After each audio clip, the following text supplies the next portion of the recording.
Howdy folks, Nathan here with a 2023 Mercedes-Benz EQE 500 SUV 4MATIC. Yeah, we're going to talk about that name in just a minute. We're going to talk about a lot of things because in this video, we're going to talk about the 5 things that I like and the 5 things that I dislike. So let's talk about the likes. Now, first of all, power. This is a vehicle that's capable of doing 0 to 60 in 4 seconds, and you can repeat that again and again and again. And the reason why is, well, once again, it's electric.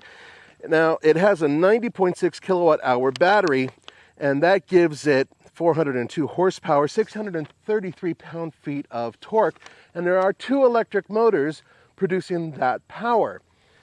There are other versions of the EQE SUV. There's a 350 and the 350 Plus. Now, if you get the base model, you get just 1 electric motor, but with that 1 electric motor, you get better range. All right, in we go to the next thing I really like about this vehicle. Its interior design. By the way, this is the key, and I like, it's like kind of heavy, almost like a metal feel to it, even though I don't think it's all metal. But the interior, beautiful, beautiful place to be.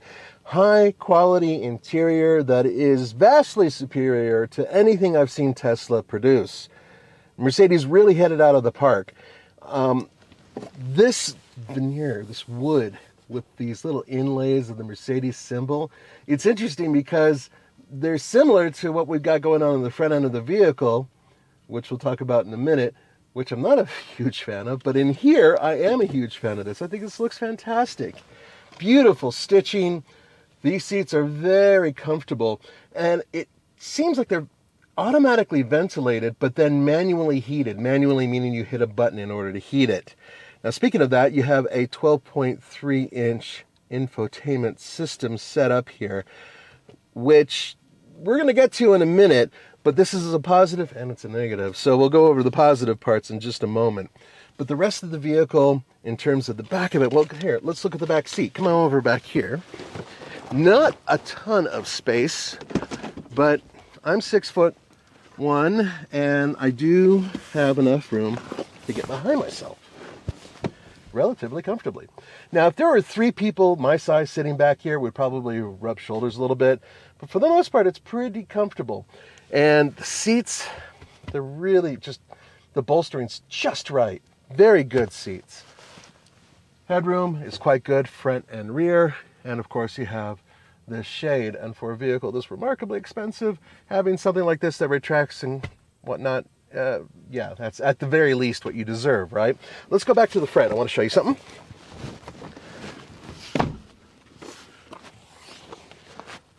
All right, so I was talking about the comfort of the interior and the way it's set up. By the way, ta-da! Nice big area here for putting in large items like hair products and whatnot. And then over here, USB-C. Mercedes is pretty much done with the old, setup, so you're stuck with USB-C, sorry. This here, see if I can get this to pop out. There you go. You can remove that, and you have room in here for a cell phone. Let me pull this out, maybe you can see better. There we go. Look at that. And I believe that's where you can charge it. Yep, okay, so that's some cool stuff. Now, let me start this thing up. We talked about interior comfort, that's one of the likes. We talked about its power, that's one of the likes. Now we're going to talk about blam blam! Talk about this screen and the infotainment system, which is both a like and a dislike. Okay, now let me turn down the air and make sure the music is off. Now this is going to take a while to figure out the music, so I'm going to have to keep talking so that way we don't have a problem with copyright. So let's see here if we can shut that off. No, the wrong one. There. Okay, hopefully we didn't get caught by YouTube for copyright. Okay, so this screen, 12.3 inches, really nice setup here. Funny thing, you can get the hyper screen, which I don't like as much as this. The hyper screen essentially is a pane of a type of glass that basically goes over this screen, and then there would be another screen here. And it kind of makes it all look like it's joined together under this one pane of glass. I'm not a big fan of that. I like this. This, to me, is a much better system, at least in terms of aesthetics. You know, you guys, your tech guys, you might like it, you might not like it. Okay, now let's talk about what we got here. There are some really interesting little things you can do with this setup. Let's go to apps. And one of the things you can do if you're sitting there charging up is you can play various games. And it's actually part of the Mercedes. You don't have to go into your phone to play the games, because you are going to be spending a lot of time charging. How can I help? Oh, you cannot help. Please go away. All right, let's go back to home. And I'm sorry. Can you say that again, please? Cancel. Let's see if she figured that part out. Okay. She figured it out. Thank you. Okay. Now, there are, let's see here if I can find it. So you have these settings here if you want to go off-road, which is something I enjoy doing. Check this out. Isn't that cool? Actually telling you what your suspension is doing. It's showing which wheels have traction. It's excellent. Oh, don't know why it did that. That's weird. I don't know why that happened. Okay, let me continue. So the infotainment system does a lot of cool things. It's kind of fun to play with. There's that. Now, I want you to go outside and stand on the outside of the car. And I'm going to show you the next thing I absolutely adore about this.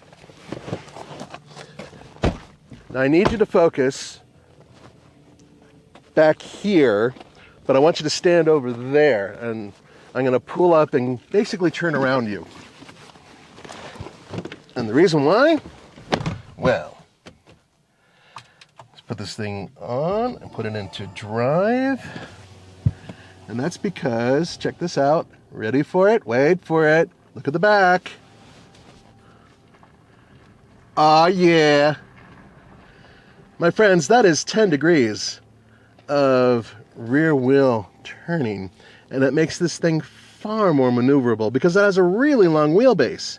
But by being able to do that, your maneuverability in parking lots is astonishing. And if I wasn't worried about getting this thing dirty, I could probably do a full-on turn here. I'm just going like this, though. All right, here we go. I'm going to try to go around the camera guy in a very tight parking area. Let's see if I can do it. Look at this. Guys, seriously, my Suzuki Samurai did not have this type of turning radius. The next thing. I love the way this drives. Put this in the gear. Once again, you have a gear lever up here, typical Mercedes-Benz. Something that I've grown used to, and now other people are starting to use as well, apparently. Yeah, even Cadillac. Crazy, right? Okay, so you're able to program, and I love this gimmick. I totally am drinking the Kool-Aid, because you can choose between 3 internal sounds that respond to the accelerator and the speed that the vehicle's going. Silver Waves, Vivid Flux, and Roaring Pulse. All of these also sound like condoms.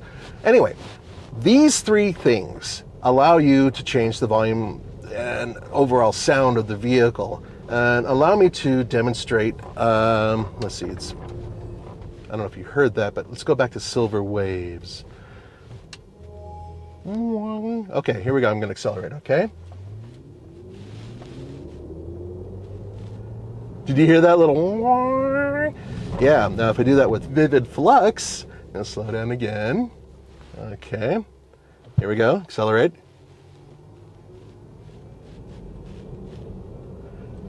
It's just a whine. It's not really that interesting. Let's see what Roaring Pulse does. Oh. Ooh, that, and they all have their intro sounds too, by the way. I believe a Hollywood musician put together this soundtrack, I believe. Here we go. So this one's got like a almost an engine note from the inside. Now, by the way, you can hear and change the sound experience inside and outside. So if you don't want this sound to be repeated outside, you can turn it off and it'll revert back to its regular noise. What I was saying earlier about the Hollywood, I think it was somebody of note, but I can't honestly remember. And I know that other companies have hired members of, various musicians and whatnot to make noises for cars. Did you hear that? Let's try that on Silver Waves and see what happens. See what I mean? By the way, when you change these settings and everything else, it doesn't make a difference in terms of the way the car drives. It's going to drive exactly the same. Speaking of the way the car drives, cutting out a lot of that other stuff from the past. Sorry about all that other extra silliness. It drives really nice. The wheels are a little bit too big. I think if you go for the smaller wheels, you will have a better ride. But overall, its composure, both going through corners and handling in general, is quite good. And there are a couple of reasons for that. Now, it has a pneumatic suspension setup, but also it has a form of stabilization that's using a large servo that pushes a rod down to force the wheels to stay where they're supposed to stay when you're going around corners and whatnot. So it firms up the suspension when needed in a very different way than a regular air suspension would normally do. And I really like that. Overall, the compromise between ride handling, in-city driving, everything else, very, very well done. So there's a couple different EQEs out there. There's the EQE SUV, that's this, and then there's the EQE sedan. And that's plenty ridiculous because there's the EQS and the EQ this and the EQ that. And honestly, Mercedes already knows they made a mistake with this. They are going to be fixing this by changing the names of these vehicles, which will be confusing for a while until everybody gets used to it. But this whole idea, who came up with this? This is a terrible idea. When we talk at the office of, hey, you're going to be driving an EQE next week. Oh, okay, great. I'm looking forward to driving a sedan. And then it's later on like, oh, wait a minute, it's an SUV. Yes, they had the same underpinnings for the most part, or a lot of the same components, but they're very different vehicles. They handle differently. This one's much taller and it's heavier. Hell, this thing weighs like 55 or 5,600 pounds. It's not like the sedan. So EQE really just shouldn't even be a name, right? So that's one of the issues I have. And I bet you a few of you guys have an issue with the names as well. As Roman would put it, because he's 130 years old, the next bugaboo is design. I'm sorry, I've tried, guys. I've tried to find beauty in something that looks like a potato that has wax melted over it. And I can't find it. Mercedes usually represents something of beauty or something that has some power to it, has some sort of edge to its design. It's always been that way. And this car is not doing that. Really, if there's anything unique here, it's like, oh, hey, there's this little thing here. This pops open if I trigger it, and then you could put washer fluid in it. Woohoo! Yeah. Here's another major part of the issue, and that's these wheels. I abhor these wheels. You know what they look like? They look like hubcaps, like really cheap plastic hubcaps to me.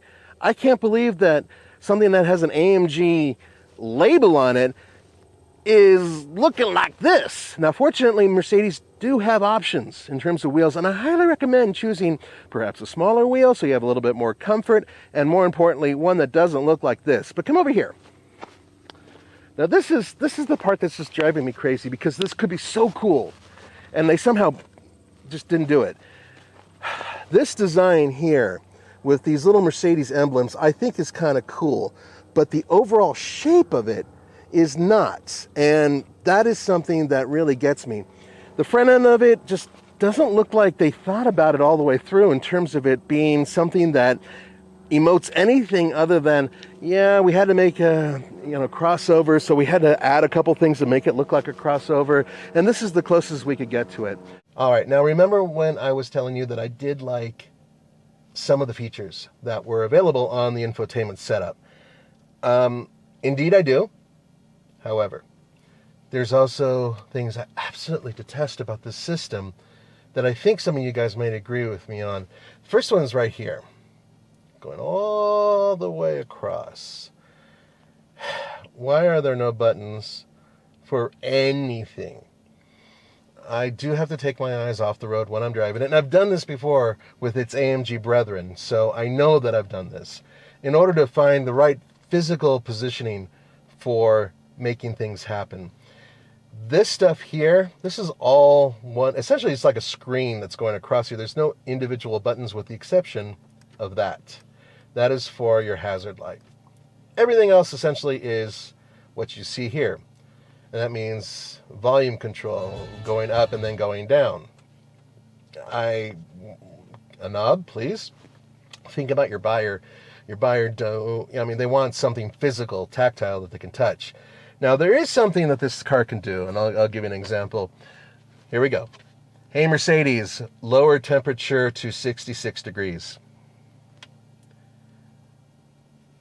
I'm setting the temperature to 66 degrees. Okay. That worked well, but there was still a bit of a pause. I'd rather be able to... Now, see, she's still answering me. So this is the part of the infotainment system that I'm not very fond of, and she's probably going to respond again saying, I don't like you. This system is too complicated for its own good, and they need to have actual buttons that are here, and here, frankly, too, because this steering wheel, essentially all of these are haptic little pads that respond to your touch. And personally speaking, I'm not much of a fan. Not at all. It's so easy to slide your fingers across all of this stuff as you're driving, and that shouldn't be a worry. They should be hard buttons. Honestly, that should be it. Now, let's talk about another issue that I have, and that is its overall range, because, this thing, it has a 90.6 kilowatt hour battery, but it only has 279 miles of range. Let me repeat that, 279 miles with a 90.6 kilowatt hour battery. That's not best in class. It's not even close. It's not worse. There are other vehicles that just are not as efficient, but this definitely has some issues. And for a vehicle in this class, the Model Y, the Cadillac Lyriq, a lot of them are a lot more efficient. And then in addition, I wanted to point out that you do get the 9.6 kilowatt AC charging system and then 170 kilowatt DC fast charging system, which is great. But still, this vehicle, it just needs to do a little bit better because, once again, it's a Mercedes-Benz. And to sum it all up, my last issue is really, the price. And that's because earlier I mentioned the Tesla Model Y and the Cadillac Lyriq. And both of those vehicles are far more affordable. And essentially we're talking about pricing that is astronomical to begin with. This starts at $89,500. Now granted, you are getting a Mercedes, and you're getting one that is extremely well equipped and very luxurious and very comfortable with a lot of tech. However, you're not getting the best performer in its class. And to me, when you bring up the price of $98,040, you think to yourself, wow, that's an awful lot of money for a car that is not as competitive as the other two I mentioned. And that's the rub. I really like what Mercedes did in terms of the interior and the driving dynamics of this vehicle, and some of the tech is absolutely astronomical. I love the way it even sounds. But they're still missing the target. And that is something I think Mercedes is going to have to work on in order to be competitive in what's becoming a very competitive class. Thanks for joining me. I'll see you next time.